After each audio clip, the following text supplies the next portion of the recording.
Hello dear student, today we start exercise 14.4. Dear student, अगर आपको मेरी वीडियोस पसंद आती हैं तो प्लीज़ मेरे YouTube channel learning secure classes bye Amit Dwivedi sir को लाइक कीजिए, शेयर कीजिए एंड सब्सक्राइब कीजिए.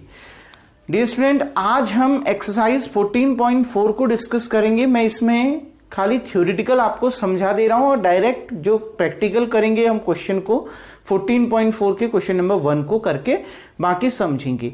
आपने इसमें क्या पढ़ना है? कॉम्युलेटिव फ्रीक्वेंसी डिस्ट्रीब्यूशन पढ़ना है. यानी आपसे इसमें क्या करेगा? ग्राफिकल रिप्रेजेंटेशन, ग्राफ बनाने के लिए इसमें बोला जाएगा. ओजाइव का मतलब है आपने यहां पर ग्राफ बनाना है. इसमें एक बात आएगी बच्चों, ओजाइव, ठीक है ना. ये इसका मतलब है आपने कर्व बनाना है और इसको हम किस में बनाएंगे? ग्राफ पेपर में बनाएंगे. तो आप लोग ग्राफ पेपर का इसमें यूज करिएगा. मैं यहां बोर्ड में समझा रहा हूं लेकिन आप ग्राफ पेपर का यूज करेंगे, ठीक है. अब देखिए बच्चों, ओजाइव का मतलब है आपने कर्व बनाना है ग्राफ पेपर में और इसमें दो टाइप के ओजाइव पढ़ोगे आप. एक होता है लेस देन टाइप ओजाइव और दूसरा होता है आपका मोर देन टाइप ओजाइव.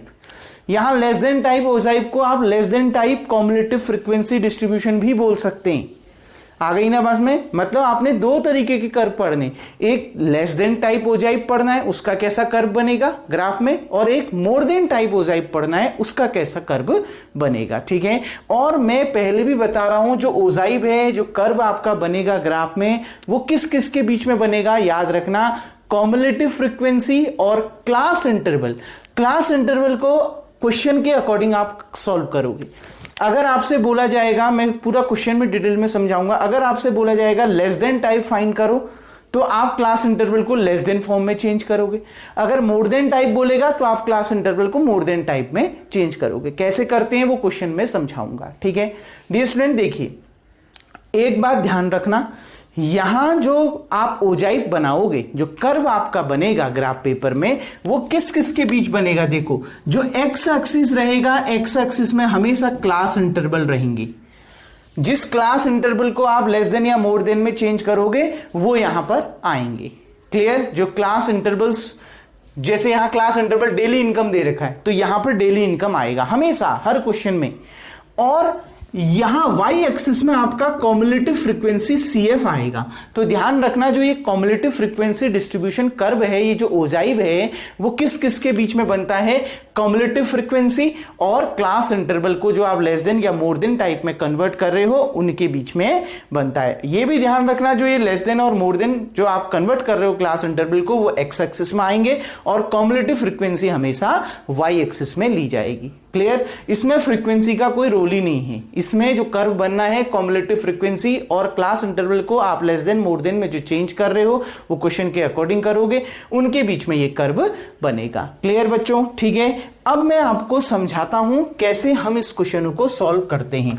जैसे क्वेश्चन नंबर फर्स्ट पढ़िए बच्चों, एक्सरसाइज 14.4 का क्वेश्चन नंबर फर्स्ट कह रहा है the following distribution gives the daily income of 50 worker of A factory.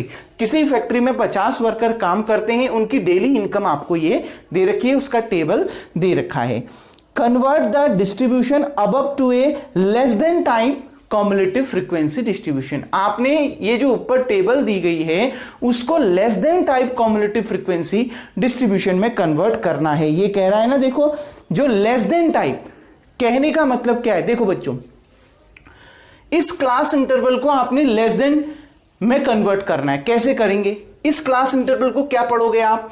100 से बड़ा और 120 से छोटा. कहने का मतलब इंग्लिश में क्या पढ़ोगे?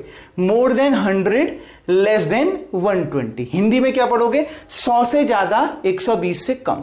तो लेस देन का मतलब है आपने कम में कन्वर्ट करना है, लेस देन में, ठीक है ना. यानी क्या? इससे ज्यादा लेकिन इससे कम, लेस देन में आपने कन्वर्ट करना है. तो इसको क्या पढ़ोगे? 100 से ज्यादा 120 से कम. तो कम वाले में कन्वर्ट करना है, लेस देन टाइप में आपने इसको कन्वर्ट करना है.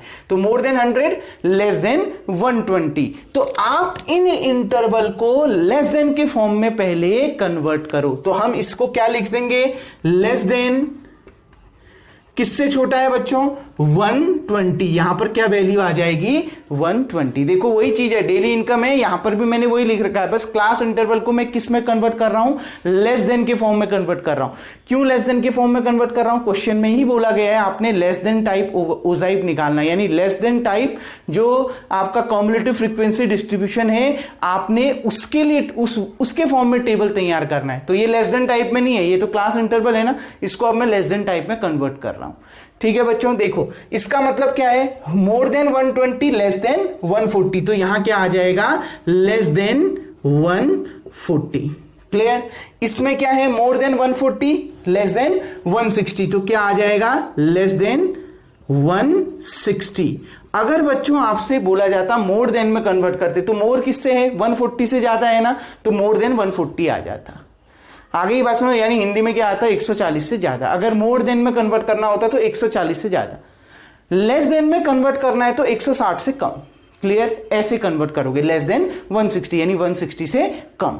क्लियर बच्चों, इसमें देखो ये इसका मतलब क्या है, इस क्लास इंटरवल का मोर देन 160 लेस देन 180, तो लेस देन में कन्वर्ट करना है तो लेस देन 180। यहां पर 180 से ज्यादा और 200 से कम, यानी मोर देन 180 लेस देन 200, तो यहां पर क्या आ जाएगा, less than 200। Clear dear student, आ गई ना बात समझ में, कोई प्रॉब्लम है।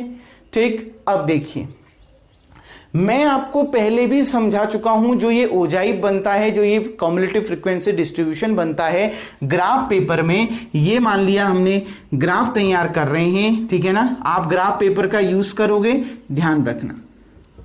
ठीक, ये देखिए, तो ये किस किस के बीच में बनता है, वाई एक्सिस में कॉम्युलेटिव फ्रीक्वेंसी होती है, और एक्स एक्सिस में क्या होगा, जिस क्लास इंटरवल को आपने, क्योंकि लेस देन फॉर्म में कन्वर्ट कर रखा है ना, जिस क्लास इंटरवल को आपने कन्वर्ट किया है एक्स एक्सिस में वो क्लास इंटरवल आएगा। आगे ना बस मैं क्लास इंटरवल क्या दे रखा है, डेली इनकम, तो यहां क्या आएगी आपकी डेली इनकम। क्लियर, आ गई ना बात समझ में। अब देखो ये नहीं लिखना है यहां पर less than less than less than, ये नहीं लिखना, बस इसके नंबर लिखने हैं यहां पर। एक्स एक्सिस में हम ये जो लेस देन के साथ नंबर लिखे गए हैं ना, वो हम दिखाएंगे। क्लियर, और यहां वाई एक्सिस में क्या दिखाएंगे, कॉम्युलेटिव फ्रीक्वेंसी को। ठीक है, क्या हमें कॉम्युलेटिव फ्रीक्वेंसी हमने निकाल दी, नहीं निकाली है, ये तो फ्रीक्वेंसी है ना, इनका सम 50 आ रहा है, देख लीजिए 12 प्लस 14 26, 26 प्लस 6 32, 32 प्लस 8 40, 40 प्लस 10 50, तो ये बच्चों फ्रीक्वेंसी है। तो अब हम इसको किस में कन्वर्ट करेंगे, कॉम्युलेटिव फ्रीक्वेंसी हम इसकी लिखेंगे। पहले क्लास इंटरवल के लिए जो फ्रीक्वेंसी है वही कॉम्युलेटिव फ्रीक्वेंसी होती है, बाकी को डायगोनल में जोड़ते जाओ। 12 प्लस 14 कितना हो गया, 26, 26 प्लस 8 कितना हो गया, 34, 34 प्लस 6 कितना हो गया, 40, और 40 प्लस 10 कितना हो गया, 50। आंसर बिल्कुल, हम बिल्कुल सही कैलकुलेशन कर रहे हैं। वो कैसे पता चला, क्योंकि फ्रीक्वेंसी का सम भी 50 है और कॉम्युलेटिव फ्रीक्वेंसी की लास्ट वैल्यू भी 50 है। क्लियर बच्चों, अब कर्व बनाते हैं। ठीक है, देखो बच्चों, वाई एक्सिस में भी और एक्स एक्सिस में भी हम अब क्या लेंगे, यूनिट, मतलब अब हम मेजरमेंट लेंगे। ठीक है, देखो आपने ग्राफ जब बनाते हैं, आपको पता है ना 10 ब्लॉक्स बने रहते हैं छोटे छोटे, आ गई ना बस में, जैसे ये 1 2 3 4 5 में ऐसा 6 7 8 9 10, ये ऐसा बना रहता है ना बच्चों। ठीक है, तो इसी तरीके से अब हम क्या लेंगे, देखो आपके ग्राफ में सब चीज बनी होती है, 9th क्लास में हमने बहुत अच्छे से पढ़ रखा है। ठीक है, तो हम क्या लेते हैं, वाई एक्सिस में 10 यूनिट को हम क्या लेते हैं, in y axis 10 unit equals to, देखो वाई एक्सिस में हम 10 यूनिट को क्या ले रहे हैं, 10 यूनिट का मतलब है एक खाने को, जो एक ब्लॉक है, खाली एक जो हल्का डैश है उसको मैंने 1 यूनिट मान रखा है, ऐसे 10 यूनिट होते हैं। आ गई ना बस में, एक ये जैसे 1 2 3 4 5 6 7 8 9 10, ये 1 होता है ना आपका यहां पर तक। क्लियर, 10 खाने होते हैं ना। ठीक, अब देखो तो मैंने क्या ले रखा है बच्चों, in y axis 10 unit, y axis में 10 यूनिट को हम कितना ले लेते हैं, देखो हमने CF को लेके बनाना है तो इजी हो जाएगा अगर मैं 5 का डिफरेंस ले लेता हूं, यानी ये पहली वैल्यू 5, 0 के बाद जो आएगा वो 5 आएगा। 5 0 पता है ना, ओरिजिन कहां पर होता है, जहां पर वाई एक्सिस और एक्स एक्सिस मिलती हैं, ये ओरिजिन हो गया, ये 5, ये 10, ये 15, आप ग्राफ पेपर में बनाएंगे बच्चों 20, ये 25, ये 30, ये 35, ये 40, ठीक, ये 45 और ये 50। क्लियर बच्चों, 50 आ गया ना पूरा, ठीक है। तो in y axis 10 unit equals to कितना ले रखा है आपने, 5 ले रखा है, ठीक है ना, आ गई बात समझ में। और एक्स एक्सिस में बच्चों उसको भी लिख लेते हैं, x axis 10 unit equals to, या फिर आप कह सकते हो 1 स्मॉल डिवीजन भी लिख सकते हो, या फिर 1 डिवीजन भी लिख सकते हो। आ गई ना बात समझ में। 1 स्मॉल डिवीजन को फिर 10 से डिवाइड करना पड़ेगा, ठीक है, और 1 डिवीजन लिखते हो तो फिर पूरा 5 लिखना पड़ेगा। क्लियर बच्चों, ठीक है, याद रखना, क्योंकि 1 स्मॉल डिवीजन, एक डिवीजन में 10 ब्लॉक्स आ गए, ठीक है, तो 1 स्मॉल डिवीजन को उसको 10 से डिवाइड करना पड़ेगा। ऐसे भी लिख सकते हैं अगर आप 10 यूनिट करके उन खानों, जैसे 1 2 3 4 5 6 7 8 9 10 आपके खाने बन रहे हैं, ठीक है, तो उसको हमने 10 यूनिट मान लिया, 10 ब्लॉक्स, ठीक है, 10 यूनिट मान लिया। तो एक्स एक्सिस में 10 यूनिट इक्वल्स टू कितना, देखो एक्स एक्सिस में क्या लेंगे बच्चों, ध्यान से समझो, हमको 120 140 160 180 200 ऐसा दे रखा है ना, तो मैं यहां स्टार्ट कर रहा हूं 120 से, ये फिर 140, फिर ये 160, फिर ये 180, फिर ये 200। इनके बीच में कितने का गैप है, ये देखो 20 का गैप है ना, 120 140 160 180 200, कितने कितने का गैप है, 20 का गैप है। तो x axis 10 unit equals to कितना, 20 रुपीज। 20 का गैप आ रहा है। अभी एक क्वेरी आ रही होगी आपके मन में, उस क्वेरी को अभी दूर कर रहा हूं, पहले समझिए। इनके बीच में 20 का गैप है, तो एक्स एक्सिस में 10 यूनिट इक्वल्स टू कितना, 20 RS, क्योंकि डेली इनकम है तो रुपीज में दे रखा है। क्लियर बच्चों, ठीक। अब देखिए ये तो ओरिजिन है 0, अब 0 के बाद मैंने सीधे 120 लिख दिया, मतलब बीच के मैंने नंबर तो लिखे ही नहीं। तो हम ऐसे केस में क्या लगा देते हैं, किंक लगा देते हैं बच्चों। इसको क्या बोला जाता है, किंक। जो मैंने ये जिगजैग मोशन में लगा दिया ना, इसको हम क्या बोलते हैं, किंक लगा दे, किंक बोलते हैं। इस किंक का मतलब है आपने 0 के बाद इसको ब्रेक कर दिया है और डायरेक्ट स्टार्ट करा है 120 से, मतलब ये पहले ब्रेक हो रखी है, इसके बीच में सारे नंबर्स आपने ले दिए हैं, बस इसका मतलब ये है कि आपने ब्रेक कर दिया है, ग्राफ को आपने सॉर्ट करने के लिए आपने इसको ब्रेक कर दिया है। इसका मतलब, इस किंक का मतलब वही होता है। आ गई ना बात में। मैंने 9th क्लास में आपको बहुत अच्छे से समझाया था, जब भी आप बहुत बड़े, जैसे औरों में तो 20 का गैप है, लेकिन 0 और इसके बीच में 120 का गैप है, तो ऐसे केस में आप क्या लगा दोगे, यहां पर एक किंक लगा दोगे। क्लियर बच्चों। अब देखिए, अब ग्राफ बनाते हैं। 120 के लिए कॉम्युलेटिव फ्रीक्वेंसी कितनी है, 12 है, सॉरी। देखो ये 120 है, ये 10 है, ठीक है।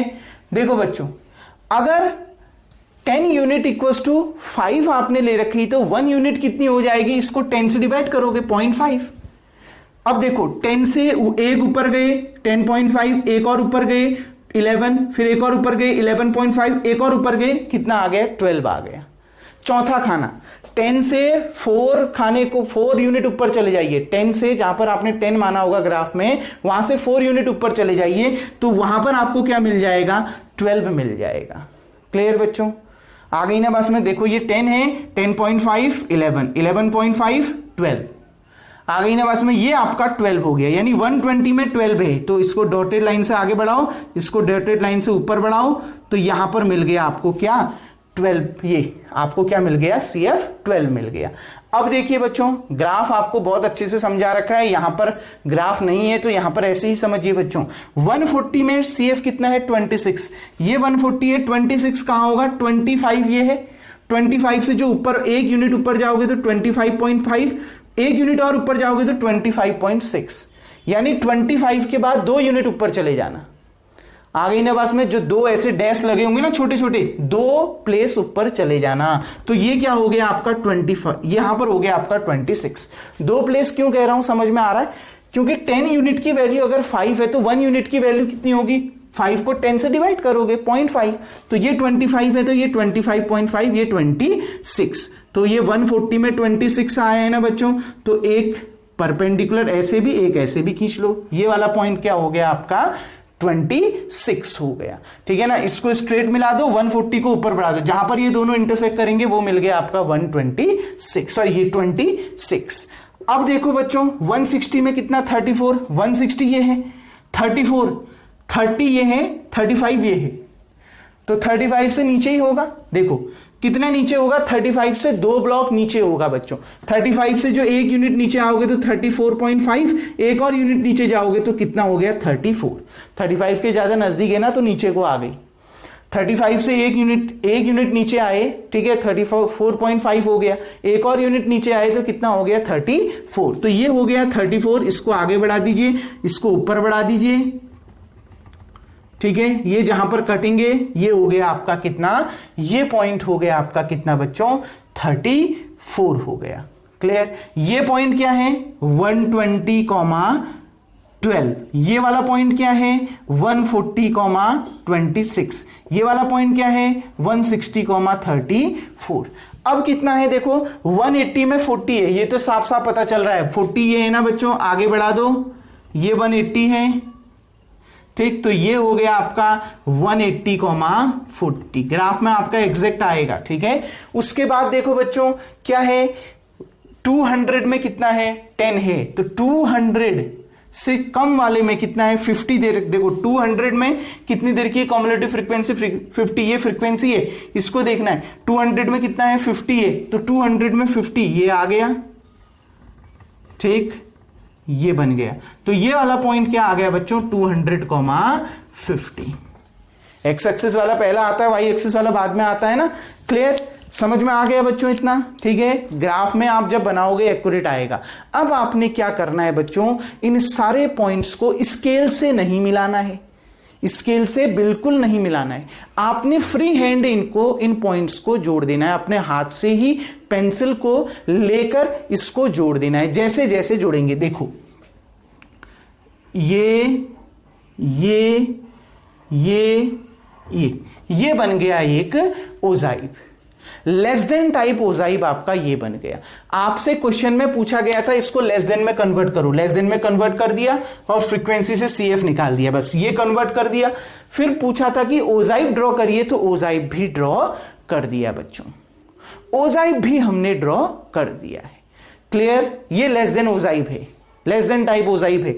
और हमेशा ध्यान रखना, लेस देन टाइप ओजाइब ऊपर को जाता हुआ ही मिलेगा और मोर देन टाइप ओजाइब नीचे को आता हुआ दिखेगा।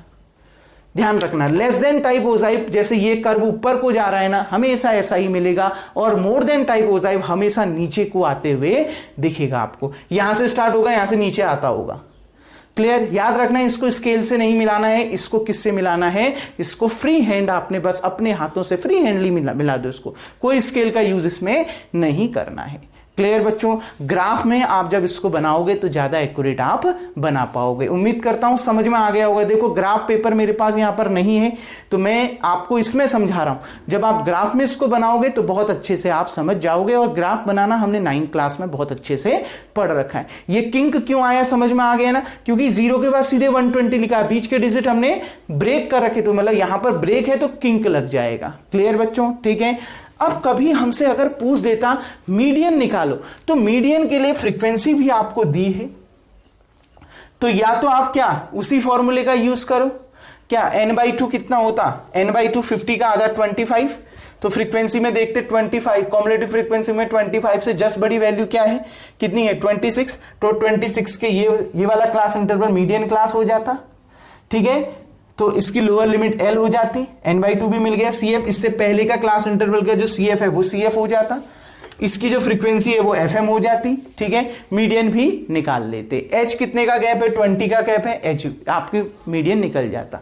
अगर कर्व से मीडियन निकालना है तो बहुत आसान, अगर इसी से मीडियन निकालना चाहते हो तो n/2 निकालना पड़ता है। मीडियन के लिए सबसे पहले कर्व से अगर निकालना है तो n/2 कितना है? 50/2 कितना आ गया? 25। तो अब CF में 25 को ढूंढो। क्लियर? CF में किसको ढूंढो बच्चों? 25। देखो n/2 ढूंढना बहुत ज्यादा जरूरी है, इसका मीडियन निकालना है। तो ये देखो, ये है ना 25। क्लियर? तो 25 से इस कर्व पर एक परपेंडिकुलर लाइन खींच देना है, अभी नहीं करना है, मैं खाली समझा रहा हूं। और जहां पर ये कर्व को इंटरसेक्ट कर रहा है वहां से एक्स एक्सिस पर भी एक परपेंडिकुलर लाइन स्केल से ड्रॉ कर देनी है। ये लाइन स्केल से ड्रॉ होगी, ये परपेंडिकुलर लाइन बिल्कुल स्ट्रेट होनी चाहिए।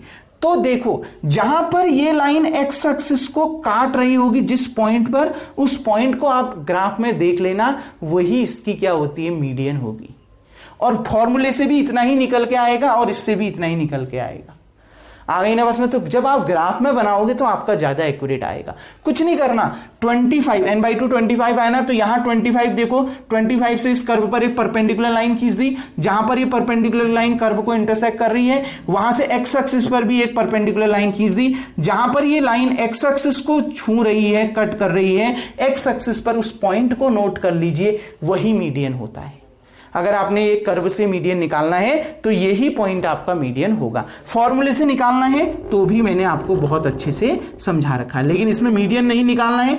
कल वाले क्वेश्चन में हमने मीडियन निकालेंगे। अब जो नेक्स्ट क्वेश्चन है उसको हम बच्चों नेक्स्ट वीडियो में देखेंगे। उम्मीद करता हूं ये क्वेश्चन आपको समझ में आ गया होगा। जब लेस देन टाइप में कन्वर्ट करना होगा तो यहां लेस देन लिखोगे, और यहां लेस देन लिखने की जरूरत नहीं है, यहां सिर्फ ये नंबर लिखो और अपने हिसाब से स्केल लो, जिस हिसाब से आप अच्छे से ड्रॉ कर सकते हो उस हिसाब से स्केल लेना स्टार्ट करना बच्चों, ठीक है। ये समझ में आ गया होगा। अगर 10 यूनिट 5 की है तो 1 यूनिट जो एक खाना है खाली, जैसे ये है ना बच्चों, 1 2 3 4 5 6 7 8 9 10, ये हो गया, ठीक है। तो ये 1 यूनिट की वैल्यू कितनी, जैसे ये 10 यूनिट की वैल्यू कितनी है, 5 है, तो 1 यूनिट की वैल्यू हो गई 5/10 यानी 0.5। क्लियर? आ गई ना बात समझ बच्चों? उम्मीद करता हूं क्वेश्चन समझ में आ गया होगा। वीडियो को पॉज करके इतना उतार लें, रिमेनिंग क्वेश्चन हम नेक्स्ट वीडियो में देखेंगे। तब तक के लिए थैंक यू। अगर इसमें कोई डाउट होता है बच्चों कमेंट बॉक्स में कमेंट कर लीजिएगा। इसको वीडियो को पॉज करके राइट डाउन कर लीजिए।